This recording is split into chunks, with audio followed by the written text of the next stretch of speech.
nakausap namin at nag-subscribe sa YouTube. Thank you so much po. So guys, nag-decide kami na mag-taxi na lang. Ang metro namin sa taxi ay inabot ng tumataginting.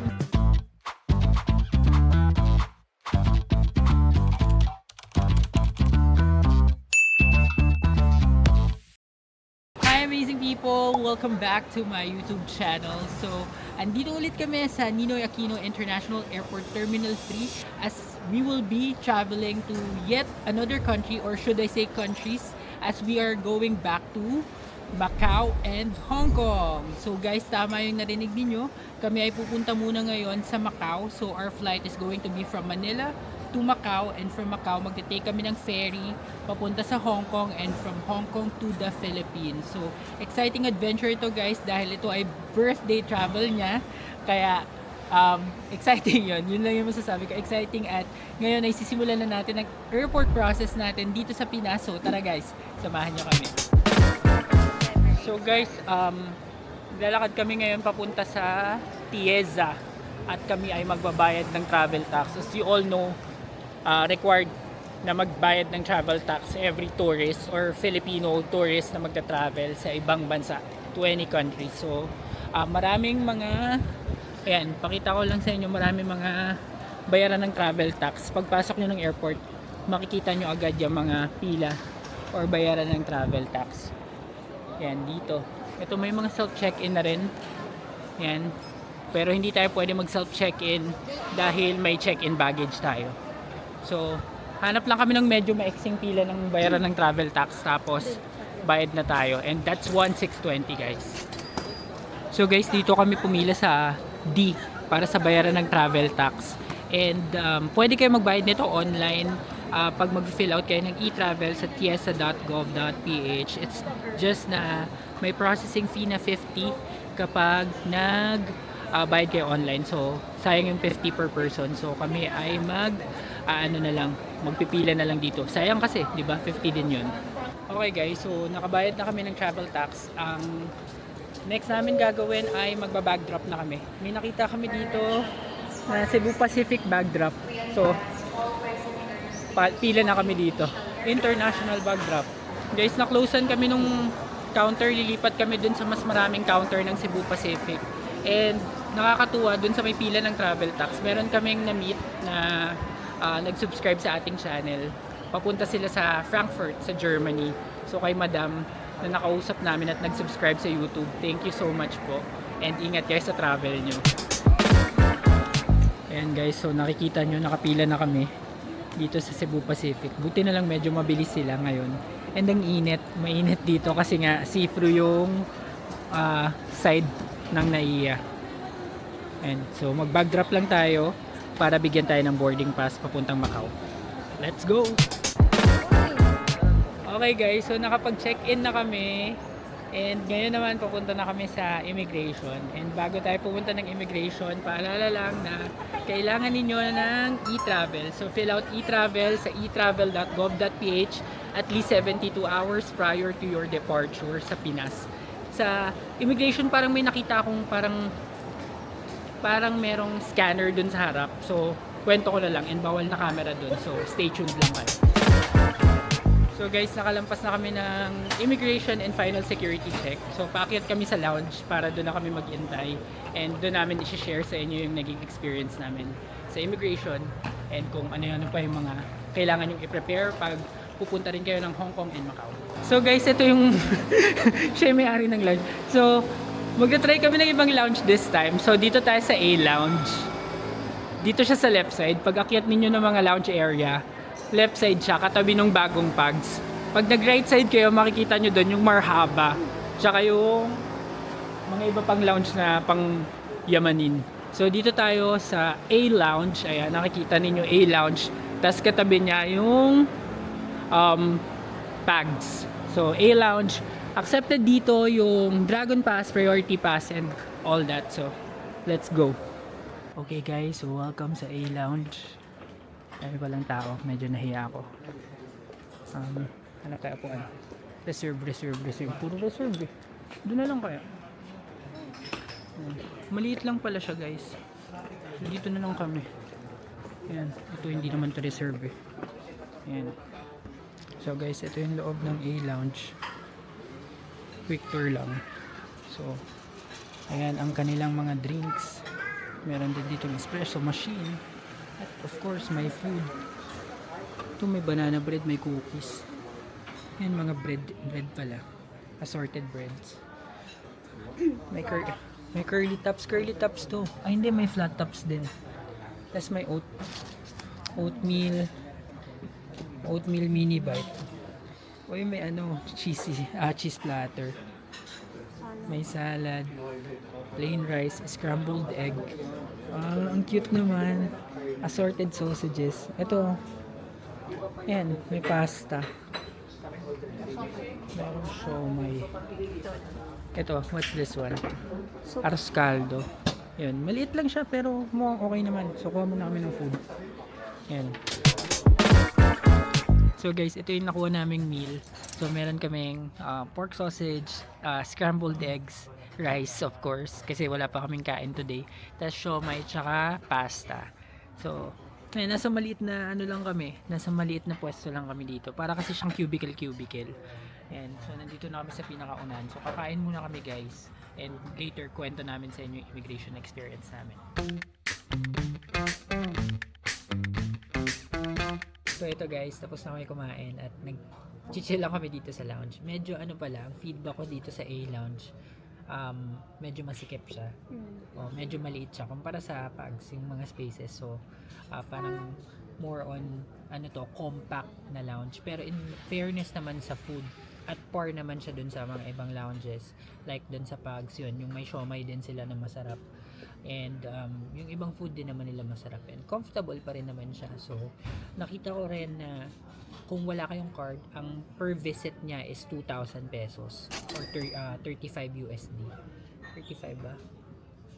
Basta 2,000 pesos yun. So we're enjoying our time here guys, and kwento rin namin sa inyo yung aming immigration experience. So sa akin, ang tinanong lang sa akin is sinong kasama at kung saan ako nag-work. Yun lang. So wala nang tanong. Sa'yo, anong tanong sa'yo? Wala. Sa kanya tatak lang. So titigan lang ako.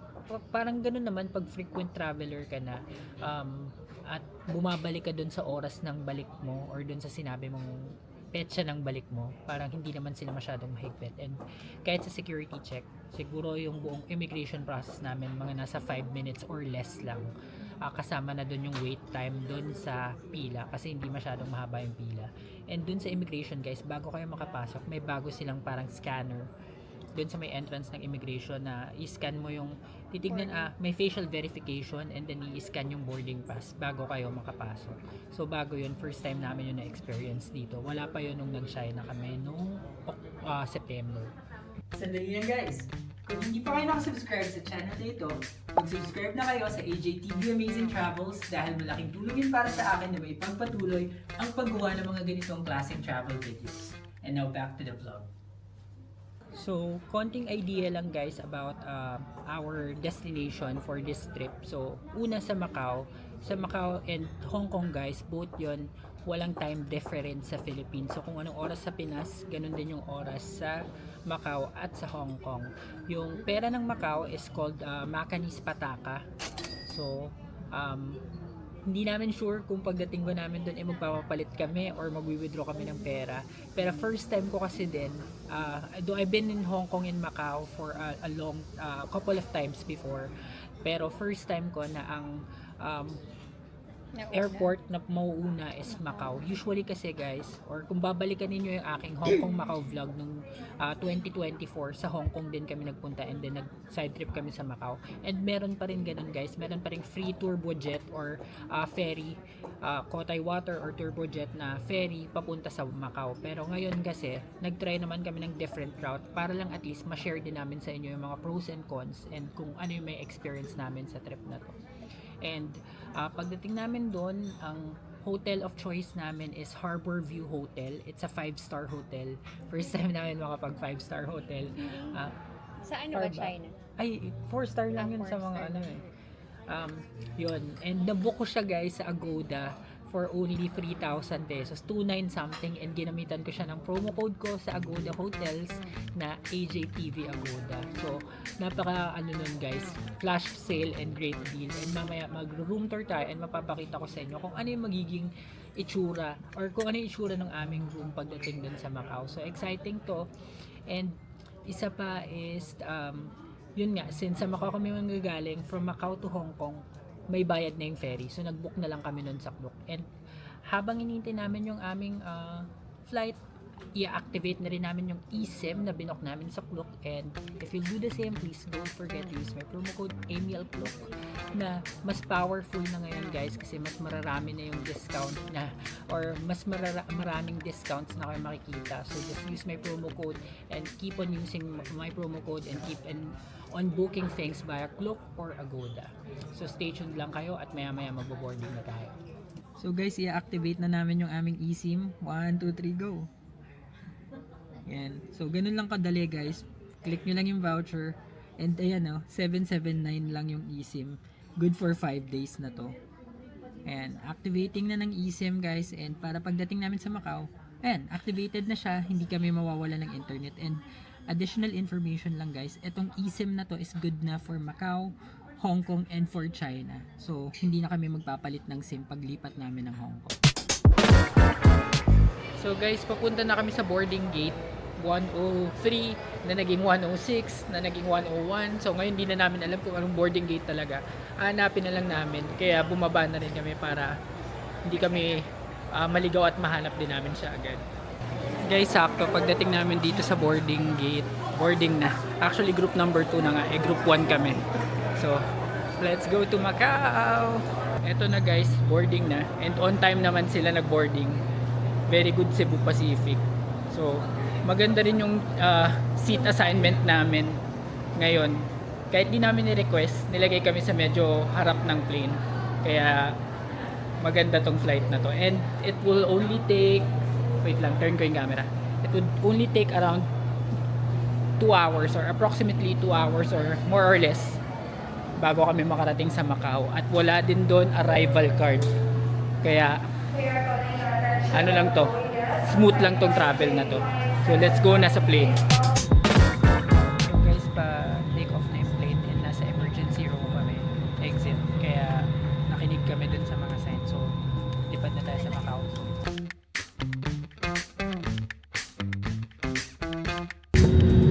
Guys, touchdown Macau. Maganda ng mga building. Puro ilaw. Alright guys, so touchdown Macau na. Nandito na kami sa Macau International Airport. And continue na natin ang airport process natin. And ang first step natin ay magdadaan muna tayo sa immigration. And then we'll get our baggage. And then security checks. And then we'll see kung mag-withdraw tayo dito ng pera. So, first time namin pareho dito sa Macau International Airport. Kasi nga usually day trip lang to. So guys, ito yung itsura ng papunta sa immigration. Para siyang bahay ni Kuya. And mga view naman. Yun, so sundan lang natin yung papunta sa immigration. So guys, ayun, nakalampas na kami agad ng immigration. Pagdating mo dun sa dulo nung parang bahay ni Kuya, may escalator lang, tapos immigration na agad. Walang pila, kami kaagad. And then, wala lang tanong, kuha lang passport, boarding pass, tapos after nun, nagbigay na nung parang arrival note. Pakita mo nga, ayan, may parang card. Ayan, hindi nila tinatatakan yung passport, ganyan yung bibigay nila. Naka-indicate din yung length of stay. Tapos paglampas nyo dun, ito na yung makikita ninyo. Yan, baggage claim na. So, doon kami Cebu Pacific number 5 from Manila. Yan, so malamig nga. Malamig kasi wala masyadong tao dito sa kanilang airport. So, eto yun guys, maraming mga belt assignments and kukunin lang namin yung aming bagahe para tuloy-tuloy na tayo. Ayan guys, so nakuha na rin namin yung aming mga bagahe. Ito yung mga kasabay namin, inintay pa nila. And mabilis, sobrang bilis mo. Para ka lang nag-stop over. First travel natin together, ang bilis and migration. Oo, ang bilis talaga. So ngayon ay lalabas na kami sa exit. Exit na to eh.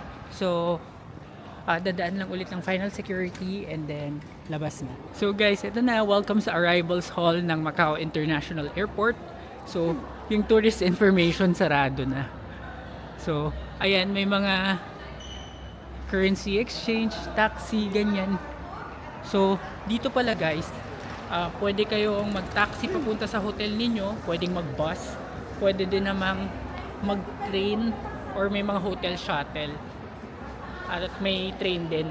Pero, figure out pa namin kung paano kami pupunta dun sa hotel namin. Pero, naghahanap din kami ng ATM. So, sana may ATM din dito. Magwi-withdraw din tayo ng kahit kaunting pataka para may budget tayo hanggang bukas. So, eto guys, pan ko lang yung camera. Dito sa bandang dulo, may nakalagay na taxi, hotel shuttle, LRT station. Dito may mga hindi ref magnet, may mga SIM card tsaka easy card. Easy card yan. Ito nakalagay oh. Keychain to. Keychain tsaka ref magnet nga, tama. Ito mga SIM card guys, may mga SIM card din dito. Merong chill card.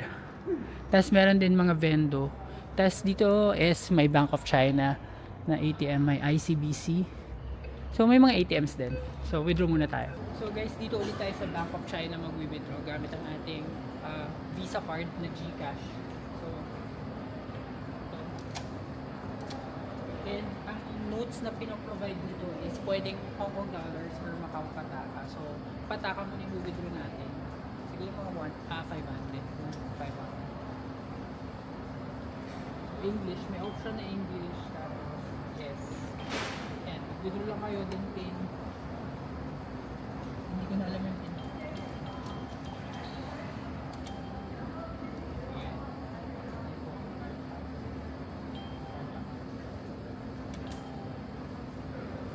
Ayan, may option kung pataka or Hong Kong dollar. So withdraw na natin yung pataka. Naantay lang namin yung cash, guys. Ang tagal. Espera, may receiver. Please in cash.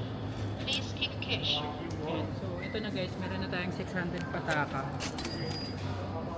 Ang nabawas sa GCash card ay 4423.54. So kailangan natin itong pabariyahan kasi dito sa Macau, kailangan ng bariya sa mga bus. Hindi sila nagsusukli. So pag binayad mo 100 na yung pamasahe. So tara. So guys, share ko lang, bago maka-exit, meron din ditong currency exchange. So kung may dala kayong pera, pwede kayong magpapalit lang. Okay guys, so e-exit na tayo at dito tayo papunta sa bus dapat eh. Ayan, so dito. Follow lang natin yung signs papunta sa bus station. So guys, bumalik kami dito sa loob kasi kailangan nga pala namin magpabarya. And ayokong magbayad ng buo sa bus. And mali din pala, dito pala sa kabila yung papunta sa public bus. So paglabas niya ng arrivals hall, sa left side pala siya. Yung right side papuntang hotel shuttle yun. Ayan, so ito yung arrivals hall ulit nila. Marami nakaabang dyan na manunundo. So parang wala naman kasing bukas na dito guys. So sana may mahanap kaming papalitan. So guys, nag-decide kami na mag-taxi na lang.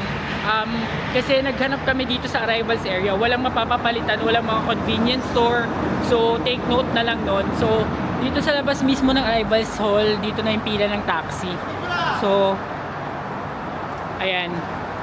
Sabi naman kasi sa Google parang less than 10-minute ride lang yung aming hotel mula dito sa airport. So sana mura lang. We'll see. Ayan guys, ganyan yung itsura ng mga taxi nila. Mga jacket, mga kulay itim. Ayan. So after nila, kami na. So guys, nasa taxi na kami. Papunta na ng Harborview Hotel. And ang parang minimum rate nila is 35 pataka. So tignan natin kung magkano abutin ito. So sana hindi naman ganun kamahal.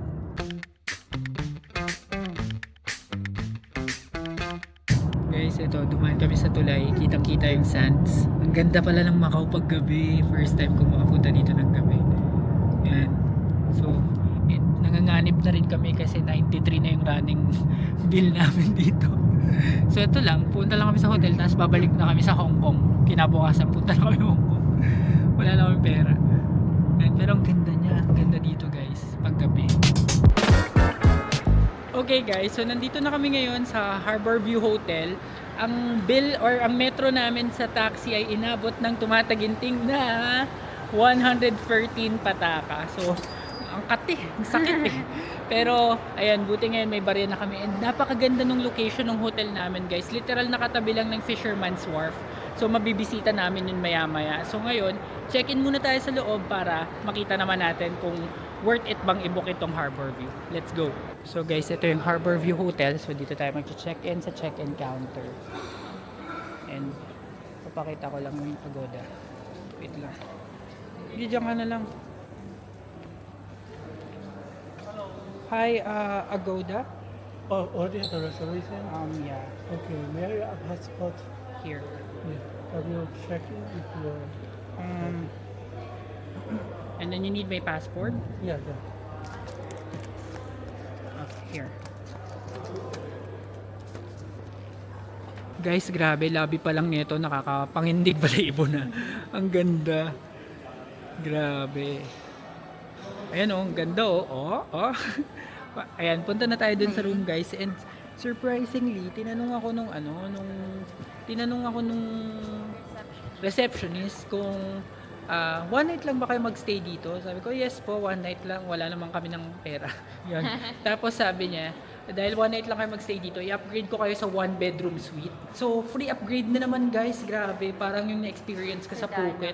Tsaka sa Danang na in-upgrade din kami sa mga kung saan saang upgrade. Sige lang, upgrade nyo lang kami ng i-upgrade. So ngayon, pupunta na kami sa 4th floor. Doon yung ating room. And mag-room tour na tayo. Guys, ang ganda talaga. Tignan nyo, yung area pa lang ng ng floors, ang ganda na. Tapos parang nasa Bridgerton. Parang ganun. So pupunta na kami. Sorry, nahulog yung maleta. Pupunta na kami sa aming room. Ayan guys, matapos ang trahedyang pagka natumba yung luggage eh. Grabe talaga. Guys, so tignan nyo. Oh. May mga paganyan sila oh. Kaming mga ignorante. Tuwang-tuwa kami. So malayo pa pala. So finally guys, eto na. Room 401. Pero, i-end ko na muna ang vlog na ito. Abangan sa next episode ang ating room tour at yung ating first night dito sa Macau. At kung nagustuhan ninyo ang video ito, please give me a like, comment, share, and subscribe to my channel. And do not forget to hit the notification bell para updated kayo sa aking future vlogs. Again, maraming salamat sa pagtutok sa AJTV Amazing Travels and see you sa next episode. Bye!